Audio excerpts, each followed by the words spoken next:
Hello, and welcome back to the Daily Conjecture blogcast. Today's content has to deal with something that I've been thinking about in regards to some of the previous things that we've been talking about goals, setting goals and working toward setting smaller goals to work toward your larger goals in order to fulfill your life's purpose. What is your purpose? What is your goal? Something I've been thinking about, especially since last night. Have you ever found yourself in a situation where you were questioning whether you were wanting to do something out of the hate of something or the dislike of something, or you're doing it out of love, out of true passion, out of something that you sincerely care about doing? And the reason why I've been thinking about this a lot lately is because I feel like oftentimes we're driven to make decisions to get ourselves out of a uncomfortable situation and into a more comfortable situation. But what does that look like? What is actually going on in our minds when we're making these decisions? It's imperative to really kind of dial down on that, because if we're not careful, we can be making decisions from a point of hate that is going to inevitably cause us to sort of have that integrated into our mindset, into the way we think down the road, to the point where it could cause some serious damage to the psyche in terms of how we view those around us, others around us in a more public setting, how we see those around us in our own personal circle, and also how eventually and inevitably how we see ourselves. And it's something that I have actually had discussions with others about as well. When you engage in a discussion with somebody about what they want to do with their life, and I've heard people that have similar goals to myself, but then they make this comment that I just have to question what their mindset is, and this comment is to get away. I just want to get away from others, get out of this, this societal sort of prison. If it is that extreme, if they get to that point where it feels that intense, that causes them to need to get away. And as we go about this and kind of make observations and perhaps just general comparisons about what it looks like, the choices that people make in the lifestyles they live, depending on how their life is structured, depending on if they're alone, if they have family, if they have people to care about and take care of. But then even still at that point, one must question what their what their perspective is on the world, how they view others around them and themselves at the same time. Because you hear that a lot as well, that we are simply mirroring these different feelings and emotions that we feel in ourselves onto others. We're projecting that onto others, or we're trying to make these kind of judgment calls based on what we're seeing other people engaged in their behaviors, that can very well be something that is mirrored from within, something that is a part of us that maybe we're not completely aware of. Maybe it's something that is slowly kind of subconsciously arising. And I've actually had an experience like that recently, which I'd like to share about in today's video. Is a very, as I'm going about this process and trying to humble myself and be open-minded to seeing what my behavior is looking like as I make observations of those around me, something came to mind for myself, a bit of a realization, and in the form of a question, but also kind of me actually spending a good bit of last night thinking about this, and the question that comes to mind is, do I judge others? Am I a judgmental person? It's something I've never actually, like I have given it thought in the past, but I actually, to be completely honest, I considered myself someone who was not very judgmental. But as I've been thinking about it lately, and just some of the thoughts that come to mind when I engage with others, or when I observe others, or even when I just see a stranger in passing, what thoughts come through my mind. Initially, it comes in the form of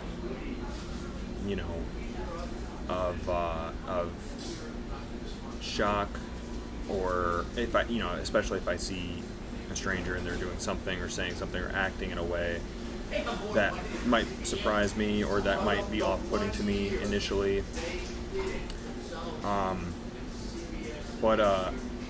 And then I try to get to a place where I imagine what it's like in that person's shoes. What are they going through in that moment?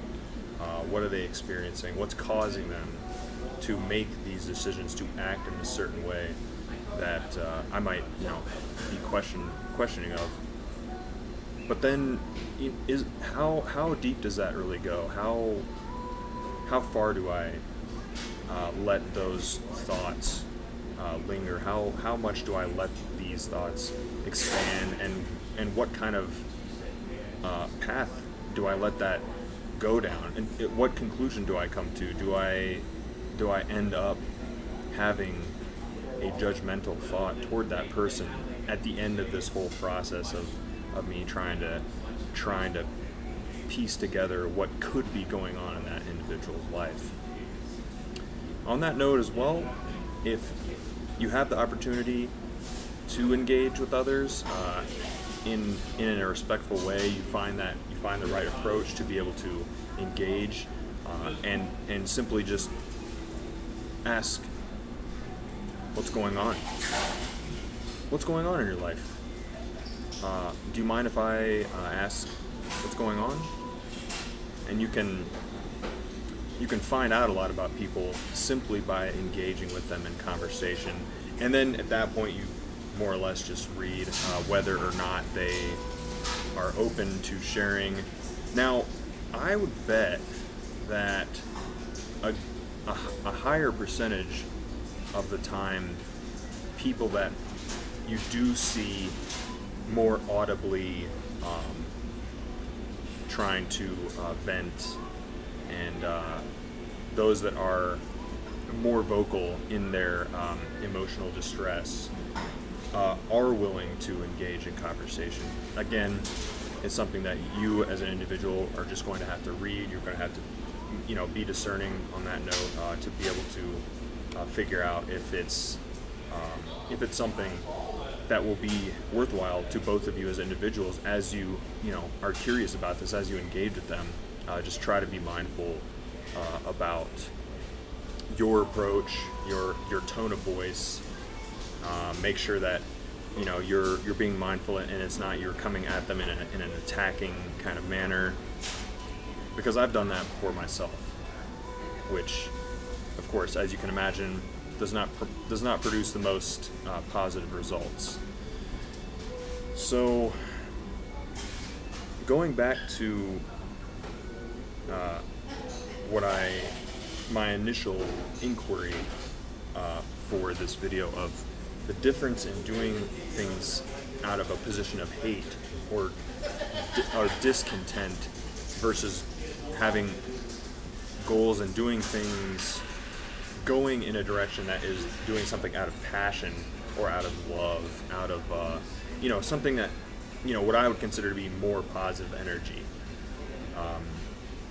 Making choices that are helping you develop a perspective that is positive, that is good, is healthy, is wholesome for yourself, so that you're able to project that onto others, and it becomes believable in a way that it's consistent. You're able to consistently put out this positive energy in everything you do.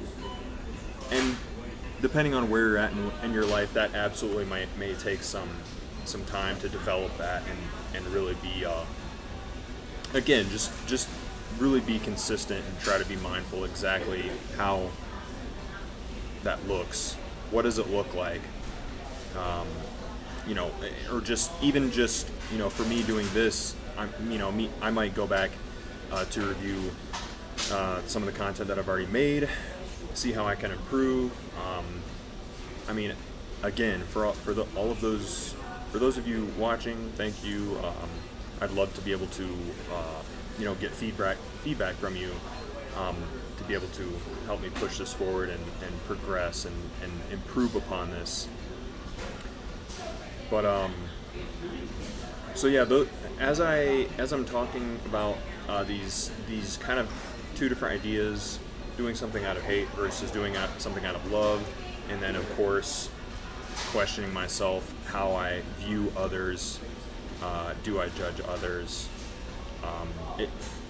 I'm really interested in kind of doing a little bit of self-reflecting on that note, because I've actually heard some others who I would consider to be positive influences, some other content creators, or at least a couple off the top of my head. One in particular, said something along the lines of that this individual, in their words, paraphrasing more or less, I don't judge others because I don't judge myself. So then, for those of us who are familiar with the golden rule, treat others as you want to be treated, which may or may not have spawned from what I believe Jesus had said it at some point in the New Testament, in his teachings, in his lectures, and in something along the lines of do unto others as you would have them do unto you. Kind of similar sort of idea there. And then what does that look like? Because for those of us that have struggled with loving and appreciating and caring for their individual self, it very well may look like, it very well may play out into what could be you taking out your aggression on others, judging others, being hateful, being hurtful to others, because it first starts here. And because there is a lacking here, because there is a disconnect, discontent, shame, self-loathing, those types of things, those type of things that can develop from a place of hate, can very well cause you to produce more negative energy into the world and to those around you. So then, going back to doing something out of hate versus doing something out of love, what does that look like? What does that really look like in comparison, in the difference between someone who is driven to a goal, to their goal, to what they want to do,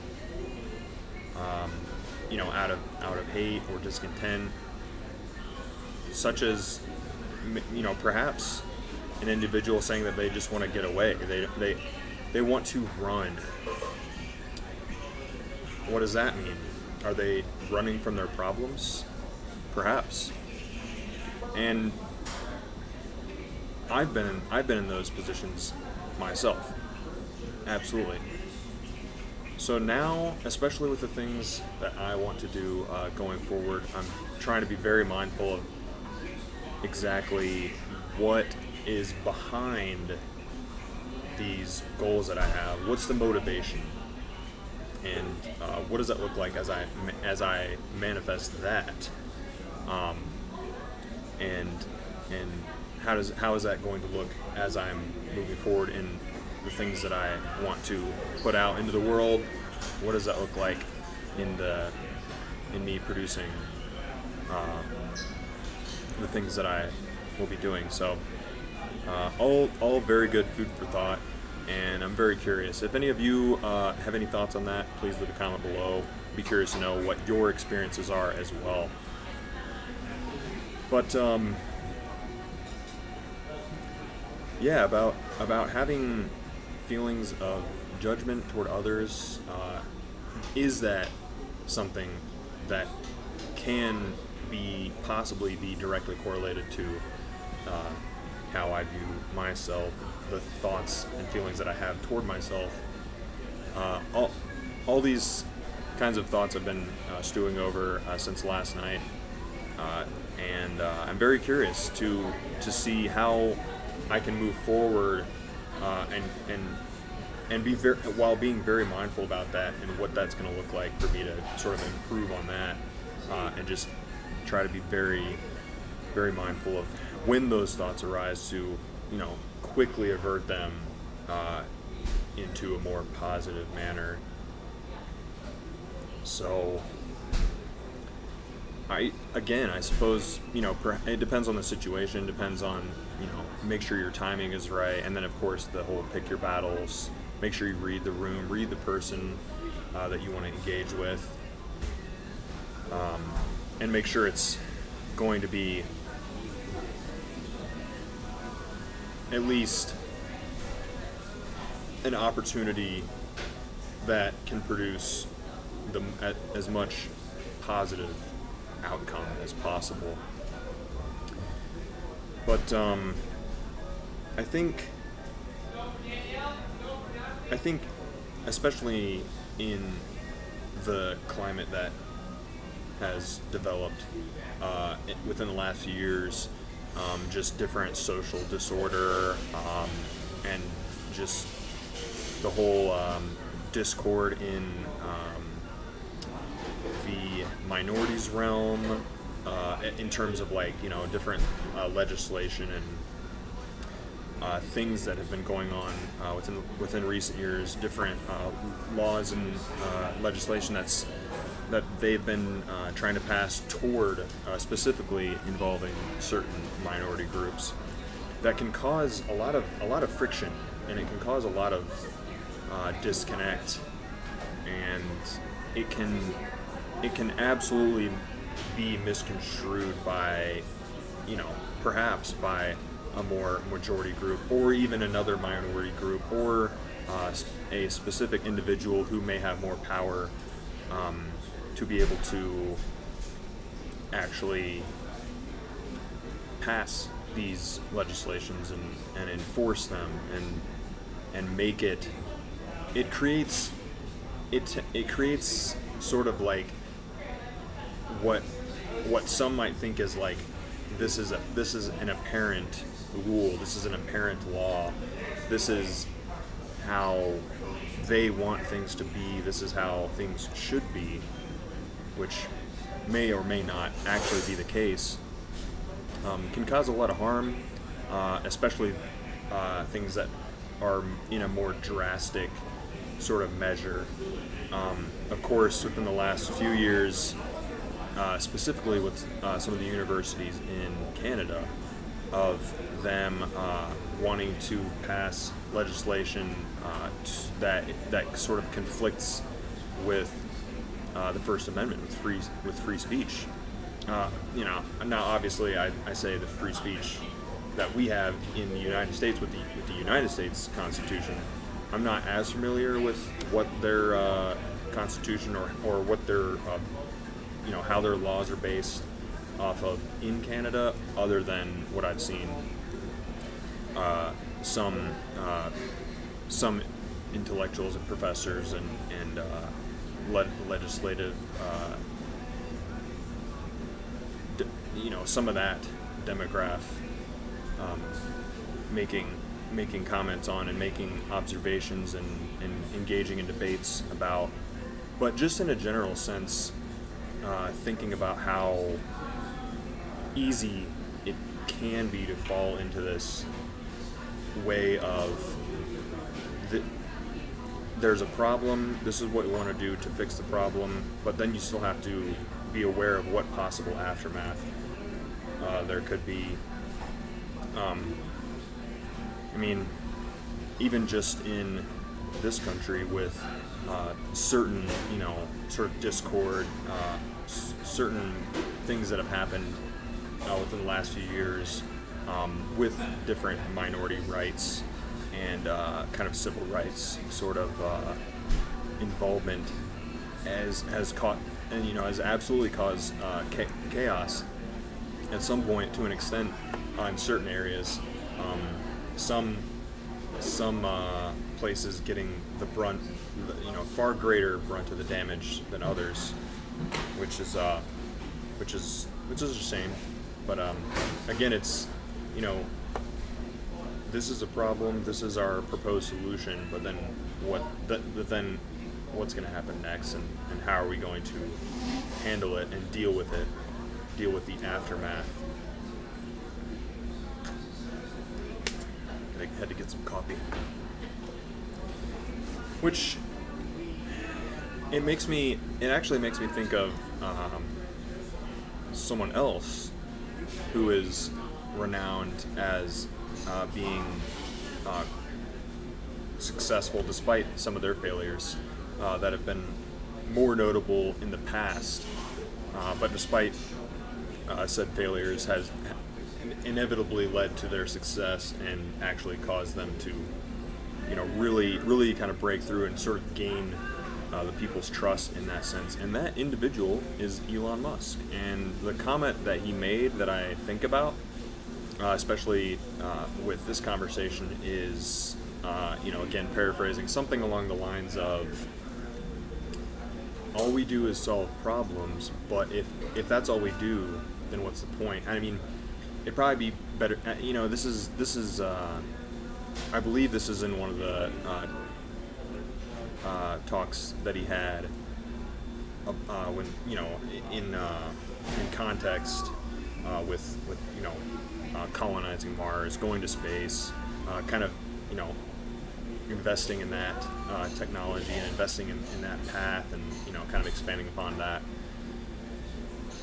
But so yeah, probably be good to go back and find that video and perhaps include it in a link in the description below. But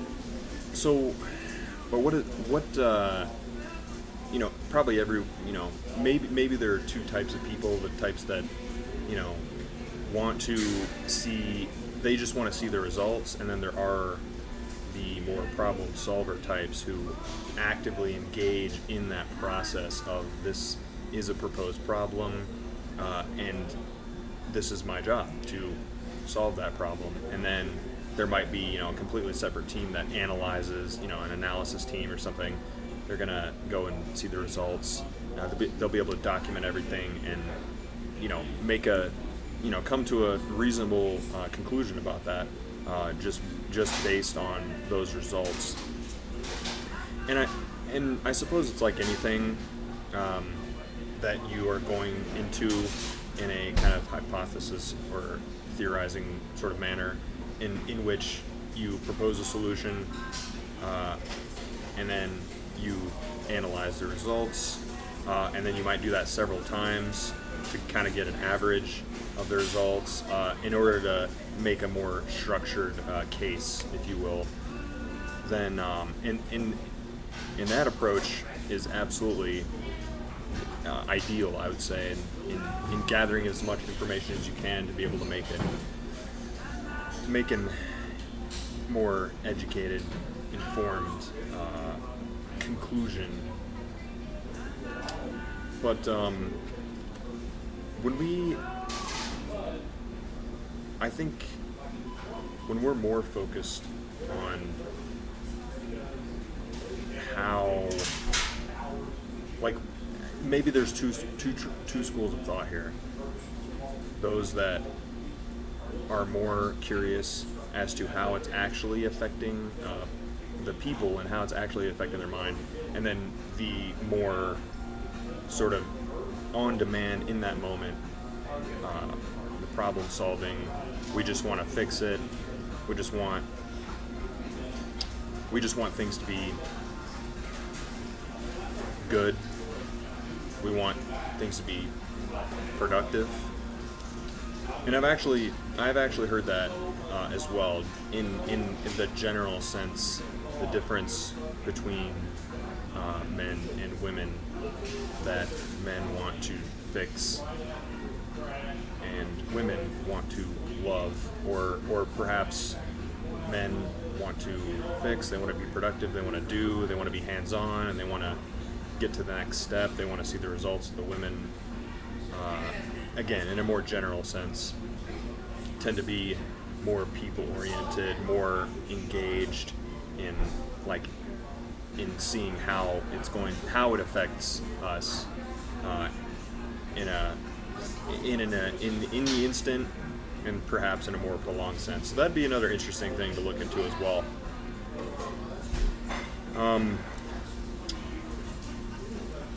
So perhaps something that can be observed is just that, is, in your own circle, in those around you, seeing how people engage each other, and then ultimately determining, how you want to go about any problem that arises. How do you handle it? I mean, it makes me think of one experience I had, which there was a coworker who had fallen. They had slipped and fallen, ended up hurting themselves. There were other people around them, and I was in a completely, I was in the back of house. They were in the front of house. They were, in the front, on the floor in the main restaurant. I was in the back making drinks or restocking or something. And then someone comes in, hey, can someone please go and help this person up? They fell. And I immediately just went to them, and there were some other coworkers staying around there,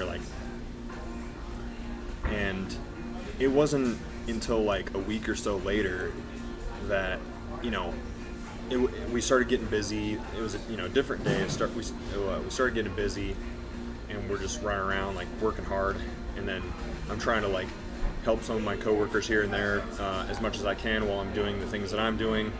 And then the same person that fell, came up to me and was like, I wanted to thank you for being so quick to try to help me up.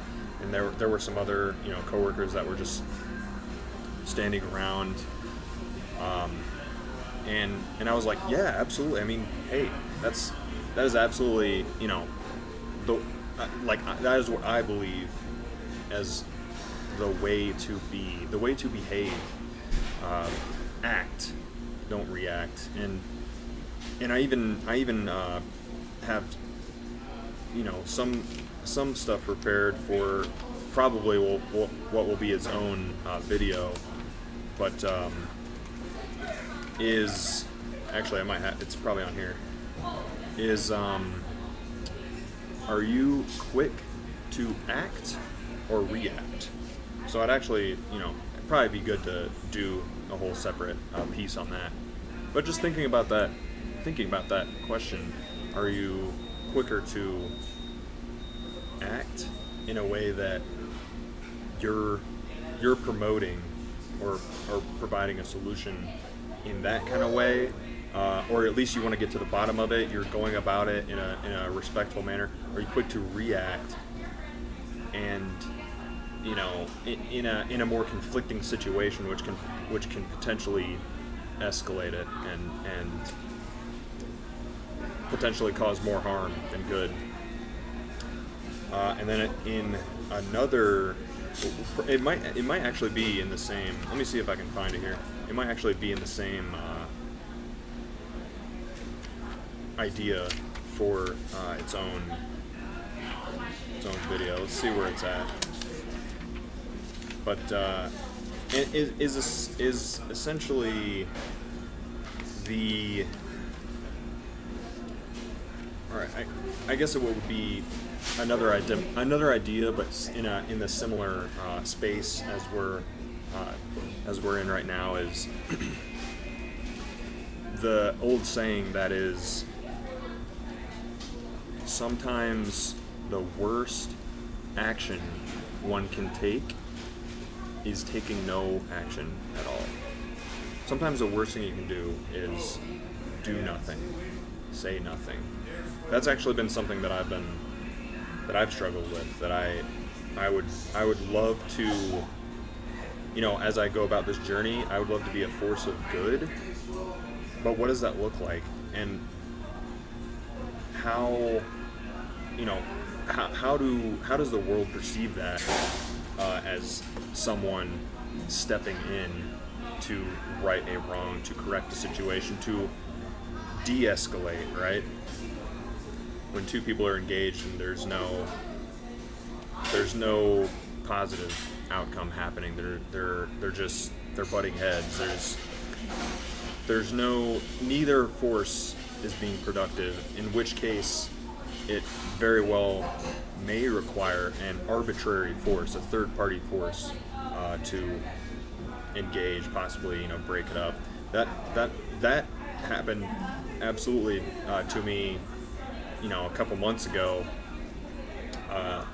where in the most physical sense possible, to where I actually did step in to break up a bit of a scrap, a bit of a fight between two female individuals, I might note.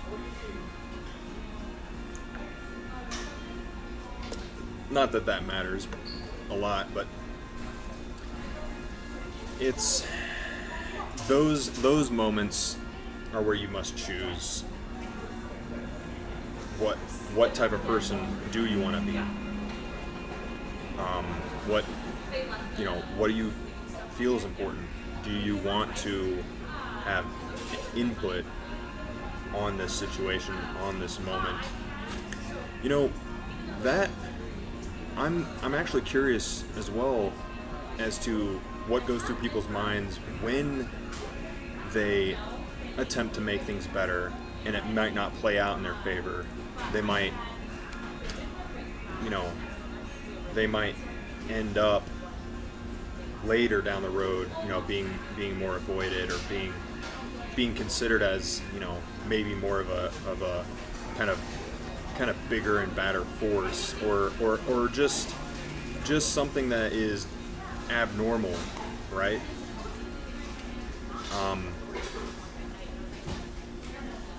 But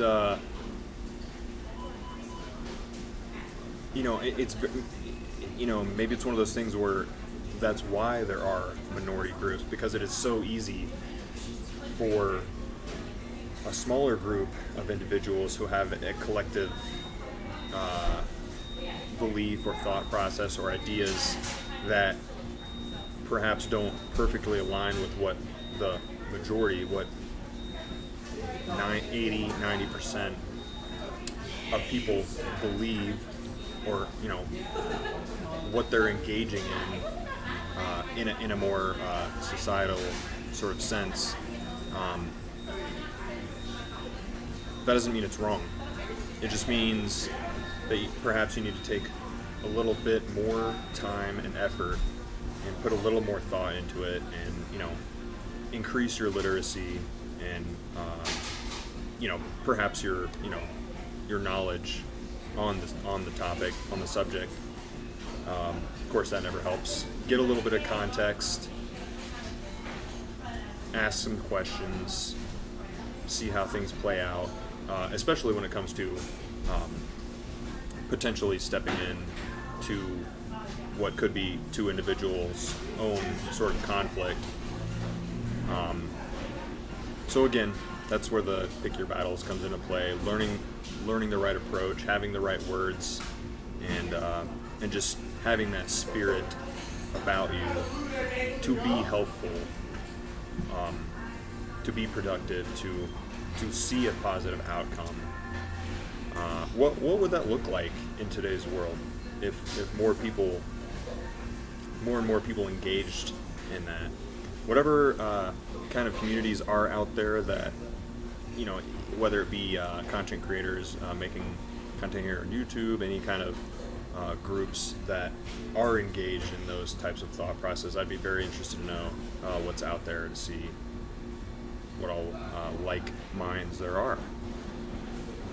And so those are my thoughts for the day, and I suppose I'll just leave you with that and conclude today's video. Thank you so much for watching or listening. I hope you have a great rest of your day, and I will see y'all in the next one.